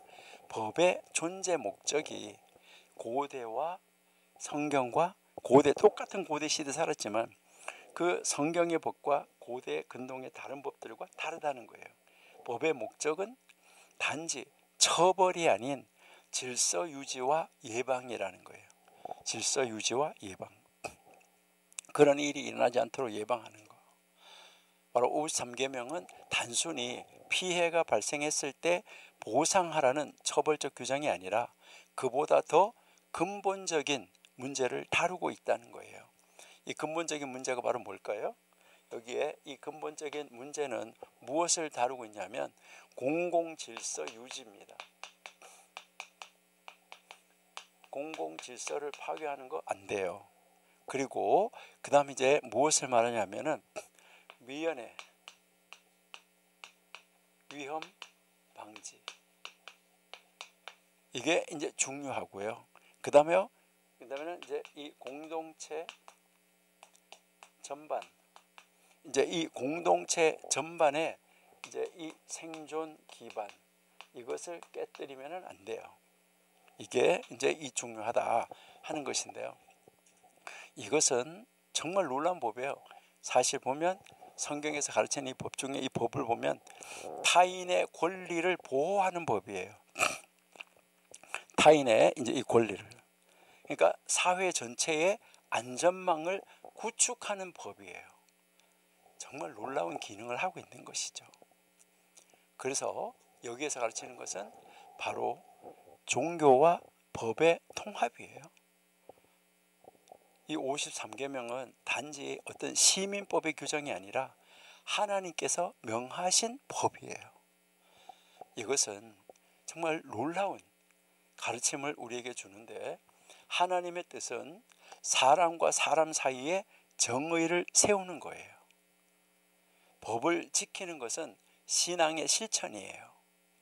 단지 법률적인 의무를 넘어서서 거룩한 행위로 간주되는 거예요. 이런 맥락에서 볼 때 구덩이 사고에 대한 이 재판의 의무는 어떤 단순한 법적 처리 차원이 아니에요. 하나님 앞에서 인간이 져야 할 공동체적 도덕적 책임이다. 이것을 우리에게 가르쳐 주는 거예요. 우리가 이것을 한번 성경에서 한번 찾아볼게요. 전도서 10장 8절 한번 볼게요.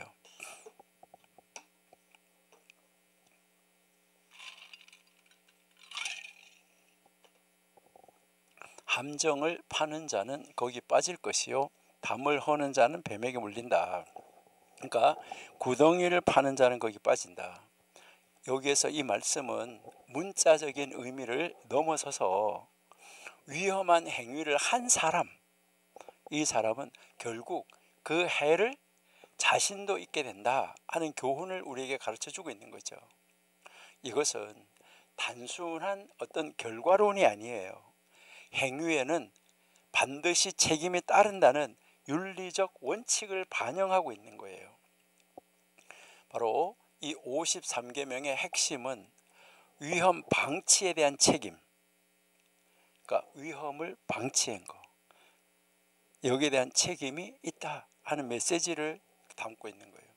그래서 이제 이 구덩이라는 것을 성경에서 보면 구덩이는 성경 전체적으로 볼 때 함정, 심판, 멸망의 상징으로 이게 등장해요. 그러니까 다른 사람을 해하려다가 되려 자신이 당하게 되는 이 공의의 원리를 표현하는 도구로도 이것이 사용되기도 해요. 우리 신약성경 마태복음 15장 14절 한번 볼게요. 마태복음 15장 14절. 그들을 내버려 두라 하는 말인데요. 그냥 두어라. 저희는 소경이 되어 소경을 인도하는 자로다. 만일 소경이 소경을 인도하면 둘이 다 구덩이에 빠지리라 하신대 라고 말하죠. 여기서 이 말씀은 비유적인 말씀이죠. 비유적으로 우리에게 가르쳐주는 이 표현이지만 구덩이는 단순하게 그냥 이렇게 물리적으로 우리가 우리 눈에 보이는 구덩이를 파놓은 거, 그 물리적인 그런 어떤 함정이 아니라 위험, 파멸, 그리고 잘못된 인도에 대한 경고로 이 구덩이를 사용하고 있는 거예요. 그러니까 여기서 예수님은 영적 지도자의 무책임함이 공동체 전체를 뭐 한다는 거예요? 파멸로 이끌어갈 수 있다는 거예요. 다 죽일 수 있다는 거예요. 이것은 우리 53계명하고 비교해서 보면 리더, 그 어떤 지도자나 이 개인이 만든 위험이 의도적이든지 아니든지 간에 다른 사람에게 뭐 할 수 있다는 거예요? 피해를 줄 수 있다는 거예요. 피해를 줄 수 있다는 이 경고의 의미로 이것이 해석되어지고 있는 거예요. 이게 그 성경을 해석한 사람들, 고대에 성경을 해석한 그 선생님들이 기록한 문서에 보면은 이거는 뭐라고 말하냐면요, 재산 피해에 대한 법적인 책임, 특별히 구덩이를 판 것으로, 이 구덩이를 판 것으로 인해서 발생한 손해를 중심으로 설명을 많이 하고 있어요. 사람이나 이 동물이 공공장소에 만들어진 구덩이에 빠졌을 때 그 구덩이를 판 사람은 책임을 져야 한다, 이렇게 돼 있어요. 그런데 단 여기서 뭐가 있냐면 피해자가 구덩이에 빠졌다는 것을 증명해야 된다는 거예요. 그 구덩이에 빠졌다는 걸. 그리고 구덩이의 깊이, 구덩이가 어디에 위치해 있느냐, 구덩이를 판 사용 목적이 뭐냐, 여기에 따라서 책임의 범위, 그리고 이제 이 책임져야 되는 그 수준, 이것이 범위가, 책임의 범위가 달라질 수 있다, 이것을 이야기를 합니다. 그러니까 이것은 고의성이 없어도 이 위험 요소를 만든 사람 책임을 져야 한다 하는 데서 이 53번째 이 계명의 핵심 원리를 구체적으로 법제화해서 가르쳐주고 있습니다. 그래서요, 이것을 보면 그 설명을 더 확대한 설명을 보면 그 선생님들의 구덩이 깊이에 따라서 책임의 유무가 달라진다, 이렇게 이야기를 해요. 그래가지고요, 이 구덩이의 깊이가, 이 구덩이가 이제 깊이가 이렇게 손바닥을 이렇게 하는 거, 여기에서 여기까지 길이를 성경에서는 테파라 그래요. 이 테파라 그랬는데 이 테파 10개 테파, 10개 깊이가, 그러니까요 이거를 보통 요즘으로 계산하면 10cm라 그랬는데 한 80cm 구덩이 정도 되는 거예요. 10개 테파면. 그러니까 1m 이내라는 거죠. 1m 정도. 그러니까 10테파 이상이면, 10손바닥 높이 이상이면 그것은 짐승이나 사람이 다치거나 죽게 할 가능성이 있다. 그래서 보상의 책임이 생긴다, 이렇게 이야기를 합니다. 10테파, 하나, 둘, 셋, 넷, 다섯, 여섯, 일곱, 여덟, 아홉, 열, 이렇게 그 정도를 팠을 때, 근데 그 10테파보다가 구덩이가 낮은 경우, 구덩이가 낮다는 것이죠. 책임이 제한되거나 책임이 면제될 수 있다. 그 정도를 빠져가지고도 안 다치고 죽지 않는다, 이제 이것을 이야기를 하는 것이죠. 이렇게 이러한 이 논의가 거기에서 그 고대 성경 선생님들이 이 구절을 가지고 이렇게 많이 토론을 하고 어떻게 적용을 해야 되는가를 논의했는데, 이 논의는 단순한 유죄냐 무죄냐 이것을 판단하는 것을 넘어서 피해의 정도 그리고 예측 가능성, 이것을 고려해 가지고 법적인 책임을 판단하는 그 고대 성경의 법의 해석의 세밀함을 보여주고 있는 거예요. 아주 세밀하게 풀어서 해석했어요. 요즘 현대 성경학자들도 이것을 이렇게 풀어서 설명하지 않는데 고대 성경을 해석한 사람들은 그렇게 했습니다. 이게 오늘날 실제적으로 사회법에서는 과실의 법리하고 아주 깊은 연관이 있습니다. 이제 그 성경의 법하고 비교가 되는 그 시대 그 사회법, 그러니까 고대 근동의 그 법조문들은 어떻는가? 하무라비 법전에 245조에 보면 뭐가 나오냐면, 만약 어떤 사람이 다른 사람의 집을 짓고 있었는데 그 집이 무너져서 주인을 죽게 했다면 그 건축자는 사형에 처한다, 이렇게 돼 있고요. 그 다음에 246에 보면 그 집이 무너져서 주인의 아들을 죽였다면 건축자의 아들을 죽인다, 이렇게 돼 있고, 247에 보면 그 집이 무너져서 주인의 노예를 죽였다고 하면 건축자는 동일한 가치의 노예로 보상을 해줘야 된다, 이렇게 되어 있고요. 248, 249에 보면 집이 무너져서 주인의 재산에 손해를 끼쳤다고 하면 건축하는 사람은 그것을 모두 배상해야 되고 무너진 집을 다시 지어줘야 된다, 이렇게 하고 있습니다. 이 하무라비 법전의 이 조항들은 중요한 법적 원칙을 포함하고 있어요. 이것은 무엇인가요? 공공의 안전을 해친 행위에 대한 책임을 져야 된다는 거예요. 공공의 안전을 해친 행위. 그러니까 건축자의 과실로 인해서 사람이 사망하거나 피해자가 발생했을 경우에 이것은 단순한 실수가 아니라 법적으로 책임져야 할 잘못으로 간주됐다는 것이죠. 이것은 무엇을 말하냐면 간접적 과실에도 중대한 처벌을 내렸다는 거예요. 피해자가 고의로 죽거나 다친 것이 아니라고 해도 위험을 예견하고 방지할 책임이 있는 사람은 그 책임을 지는 구조를 이야기를 하는 거예요. 이것은 예측 가능성에 따른 책임이라는 점에서 아주 진보된 법 정신이라고 고대 법 핵사학자들은 이야기하고 있습니다. 그리고요, 이 생명과 재산 보호에 엄격한 기준이 있었다는 거예요.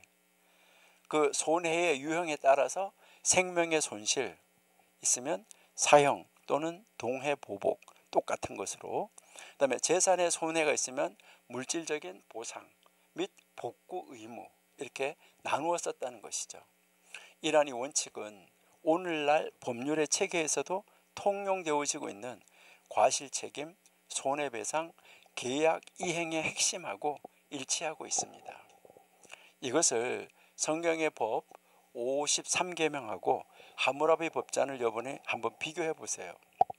보면 모든 공공장소에서의 위험 요소에 대한 법적인 책임을 규정하고 있다는 것이죠. 이 둘이 이제 이 성경에서 법하고 하무라비 법전의 공통점은 위험 요소를 만드는 사람은 그로 인해서 발생한 피해에 책임을 져야 된다.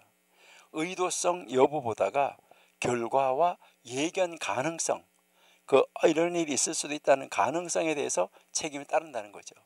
그러니까 생명과 재산 모두 공공법 질서 속에서 보호의 대상이라는 거죠. 이 차이점은 바로 뭐냐면 하무라비 법전은 계층별로 보상과 처벌이 다르다. 그리고 때로는 그 아주 동해복수법, 똑같은 걸 똑같은 것으로 아들이 죽이면 아들을 죽이는 거잖아요.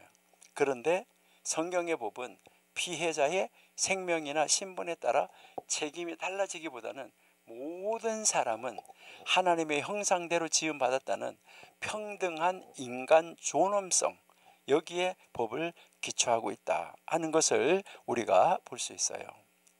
그러면 이 53계명의 그 의의는 뭘까? 53계명의 의의. 이것을 우리가 본다고 그러면 의미. 53계명이 가르치는 의미는 뭘까? 공공안전에 대한 책임 윤리입니다. 나의 행동이 다른 사람에게 해를 줄 수 있다는 것을 항상 인식하라는 거예요. 개인의 행위가 타인과 공동체 전체에 미칠 영향을 항상 고려하고 행동하라는 거예요. 구덩이를 파는 자체는 죄가 아닐 수 있어요.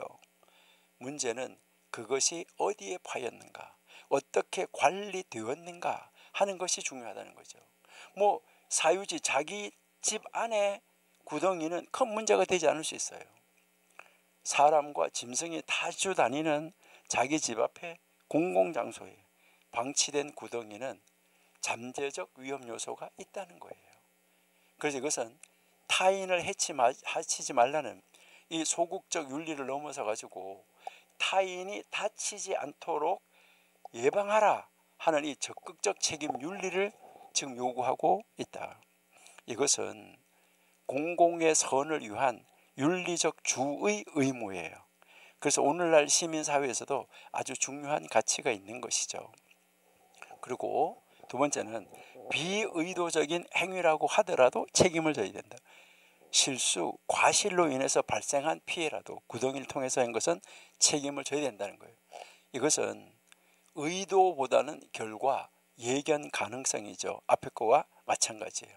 이것은 오늘날 과실 책임의 핵심과 일치한다 하는 것이죠. 그래서 이 계명은 개인이 한 사회의 이 구성원으로서 다른 사람을 배려하는 삶의 태도를 갖추도록 요구하는 동시에요, 실수에 대해서도 책임을 지는 성숙한 공동체 의식을 형성하게 만들어주는 것입니다.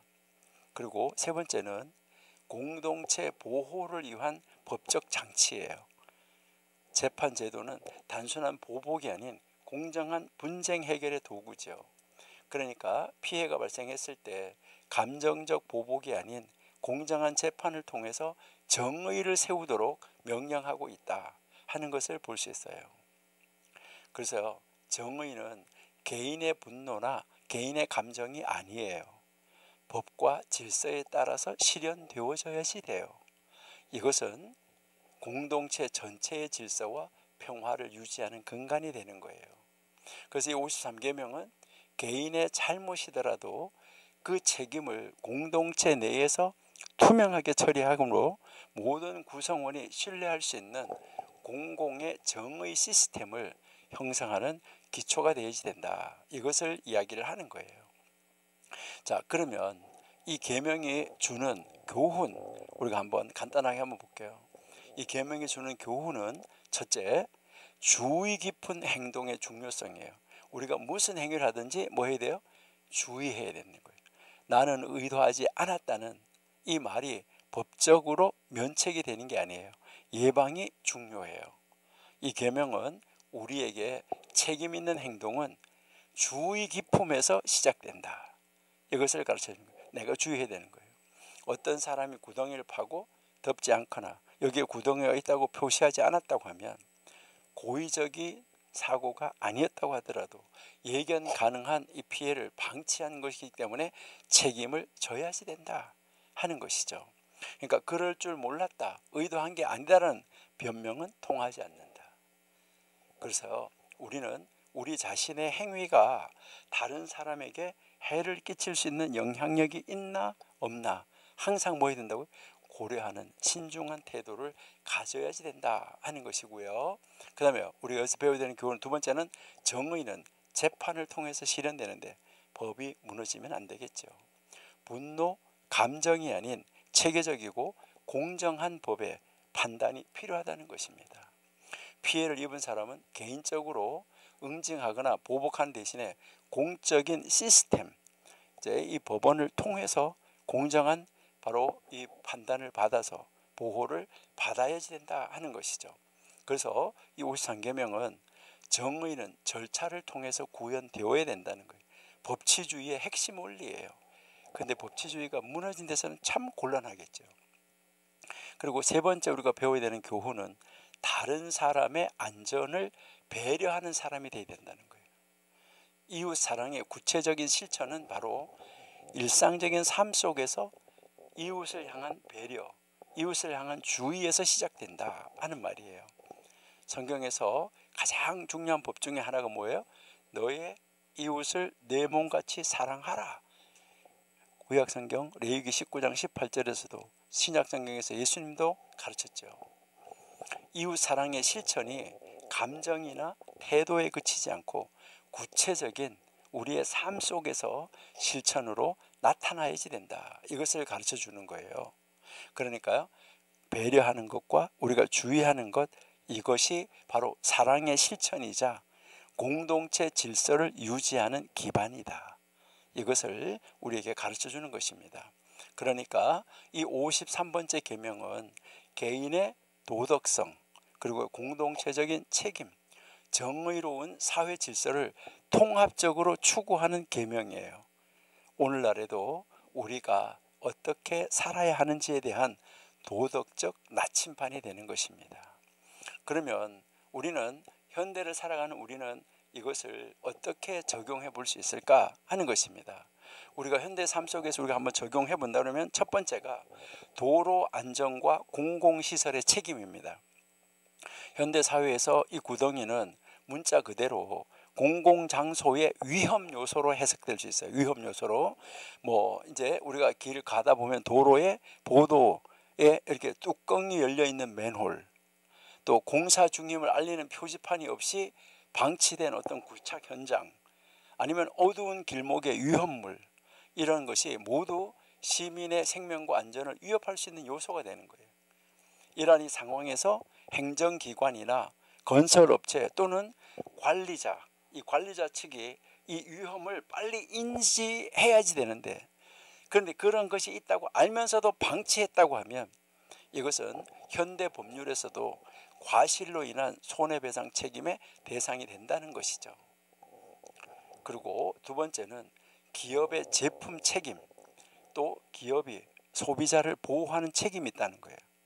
바로 이 53번째 계명의 정신은 현대의 제품의 책임법에도 매우 직접적으로 연결된다는 거예요. 기업이 결함이 있는 제품을 출시하든지 안전상 문제가 있는 물품에 대해서 충분한 경고가 없이 이거를 판매해서 그것으로 인해서 소비자에게 신체적, 경제적, 정신적 피해가 발생했다고 하면 이 기업은 명백한 책임의 주체가 된다는 것이죠.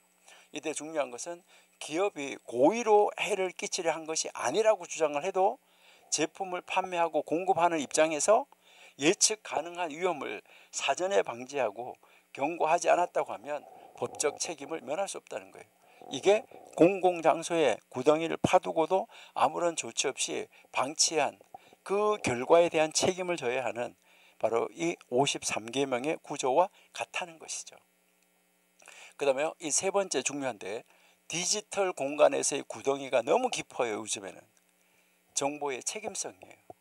오늘날 우리가 디지털 시대에 살고 있는데 그 정보 그 자체가 사람들에게 심각한 영향을 줄 수 있는 무형의 공간이에요.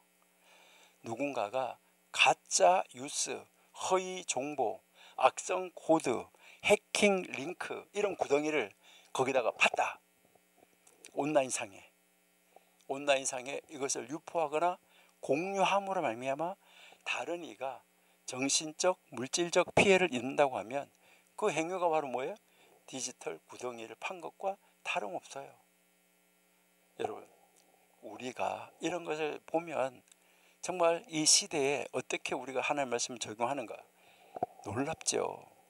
허위 의학 정보로 인해서 사람들이 잘못된 치료를 선택하는 경우, 여러분 요즘에 보세요. 유튜브 보면은요, 어떤 데는 이렇게 하면 좋다, 계란 먹으면 좋다, 어떤 데는 계란 먹으면 안 된다. 이런 것들 때문에 얼마나 많은 사람들에게 피해를 주고 있습니까? 의학 정보를 잘못 전달함으로 말미암아 금융 사기로 인해서 재산을 잃어버리는 경우가 얼마나 많습니까? 명예훼손 또는 증오의 발언으로 인해서 사람을 죽이고 정신적인 피해를 주는 거 얼마나 많습니까? 이러한 디지털상의 피해 또한 예견 가능성이 있었고, 그것을 이제 방지할 의무가 있었음에도 불구하고 그렇게 하지 않았다면, 조치를 취하지 않았다면 법적 도덕적 책임을 져야지 된다 하는 것입니다. 이 53번째 계명이 강조하는 것은 위험을 만든 자는 그 결과에 책임을 져야 한다는 원리, 이거하고 아주 정확하게 일치하는 것이죠. 여러분, 우리 이 53번째 이 계명은 시대와 장소를 초월합니다. 그 핵심은요, 사람은 자신의 행위로 인해서 발생할 수 있는 피해에 대해서 고의가 아니더라도 책임을 져야지 돼요. 위험을 예방할 책임이 있다는 것입니다. 오늘날 이 53계명의 이 정신은 안전관리, 책임윤리, 소비자보호, 디지털윤리, 이 다양한 영역에서 여전히 구덩이를 파면 안 돼요. 이 다양한 영역에서 아주 유효해요. 우리가 보다 성숙한 시민, 하늘나라 백성, 천국 시민으로서, 하늘나라 공동체의 인원으로서 우리가 살아가는데 정말 필수적인 지침입니다. 이 지침을 우리가 잘 배워서 우리가 어떻게 살아야 되는가 하는 것을 잘 알아서 이 공동체 안전을, 하나님 나라의 백성들의 안전을 지켜나가는 우리들이 되면은 참 좋겠습니다. 여기까지 하겠습니다. 하나님 감사합니다. 아버지, 우리가 이 세상에서 살아가는데 이렇게 살아야 된다라고 하나님께서 구체적으로 자세하게 가르쳐 주셔서 감사합니다. 우리는 그 하나님의 가르침을 좀 더 분명하고 좀 더 깊고 좀 더 넓게 알아서 하나님이 기뻐하시는 그 일을 우리가 적극적으로 이뤄내는, 소극적으로 지키는 것뿐만 아니라 적극적으로 이뤄내는 진짜 천국의 사람, 하나님의 사람으로서, 하나님을 믿는 사람으로서, 기독교인으로서 이 세상에 빛을 발하는 하나님의 사람들 되게 하여 주옵소서. 예수님의 이름으로 감사하며 기도드립니다. 아멘.